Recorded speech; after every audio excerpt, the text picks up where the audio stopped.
Your prayers have been answered. But don't expect me to bail you out every time you don't do your project. It's my day off.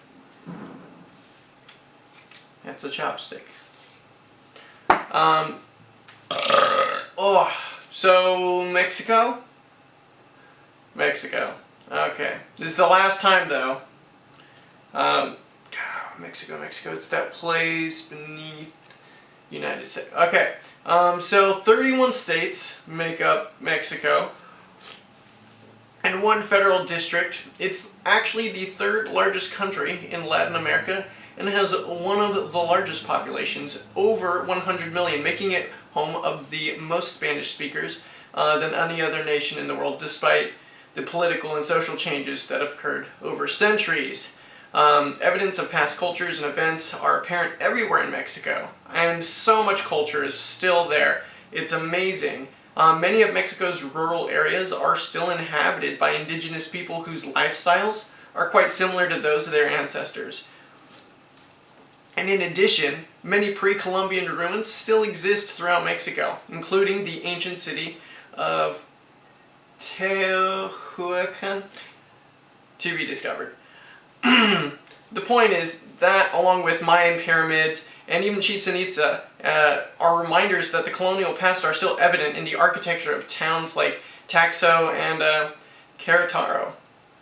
Now, I guess if we're going to fast forward from ancient Mexico for a little bit, we're going to skip straight to part of the Spanish conquest with our best friend, Hernán Cortés. He arrives at Veracruz in 1519 believing that the serpent god, Quetzalcoatl, believing that Cortés could be the serpent god Quetzalcoatl, Moctezuma invites the conquistador to Tenochtitlan. And this gesture proves to be disastrous because Cortés formed many allies on his way to the city. And in May of 1521, Cortés and his followers attacked and conquered the Aztecs. Cortés then continues to colonize the area and name it Nueva España, New Spain, because I guess that wasn't good enough before. He had to go with something real original. The point is, by 1574, Spain controlled a large portion of the Aztec Empire, and it enslaved almost all of the indigenous population. Worse, the diseases that they brought into society by the Spaniards devastated the indigenous population of Nueva España, killing an estimated 24 million people between 1521 and 1605. The history of the Mexican food, though, is a long and diverse one. It's believed that authentic Mexican food might have been derived from the Mayan Indians. They were traditionally nomadic hunters and gatherers. Corn tortillas with bean paste were a common food item, but they're also eating wild game, tropic fruits, and fish. Anything they could really get their hands on, depending on the topography, which we will get into later. In the mid-1300s, kind of going back, the Aztec Empire was thriving, and though Mayan food staples were still in use, chili peppers, honey, salt, chocolate found its way into their cooking. Some of the wild game, such as turkey and duck, had become domesticated at this point. And in 1521, while Spain's invading Mexico, Spanish foods had the most influence on the Mexican cuisine, not that they had much choice. They introduced new livestock like sheep, pigs, cows. They brought with them dairy products and garlic, as well as different herbs, wheat, and spices. It was at this time that the Mexican people saw the assimilation of many other cuisines, including, Caribbean, South American, French even, because of Napoleon.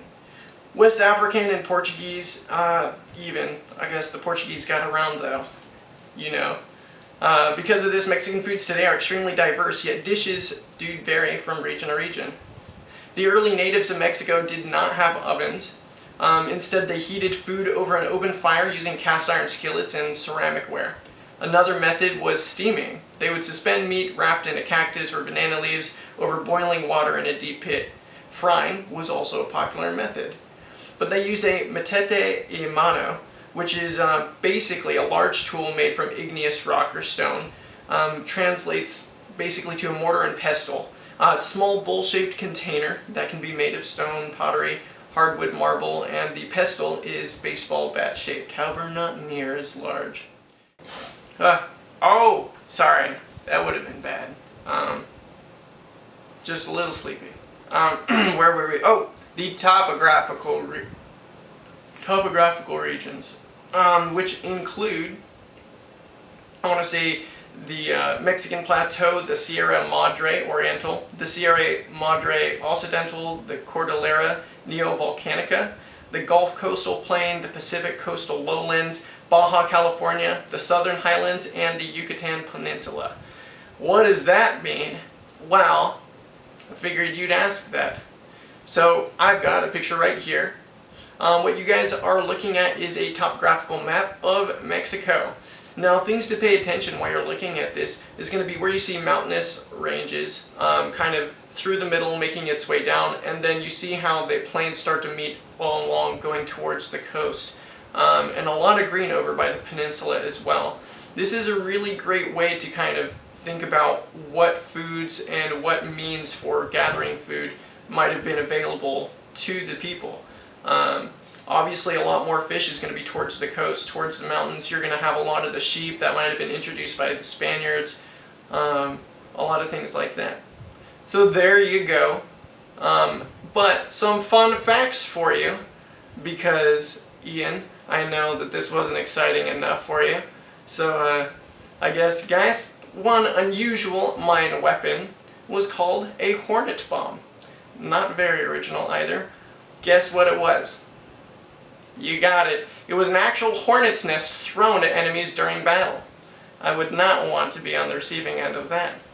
Also, the Aztecs played a ritual ball game known as Tlacti, which the losers were often sacrificed to the gods. And for those of you who were born in the best generation ever, familiar with a movie called El Dorado, in which case you can see a kind of parodied version of this game being played. However, not with armadillos. But I'm going to get back to this nap, and you have a great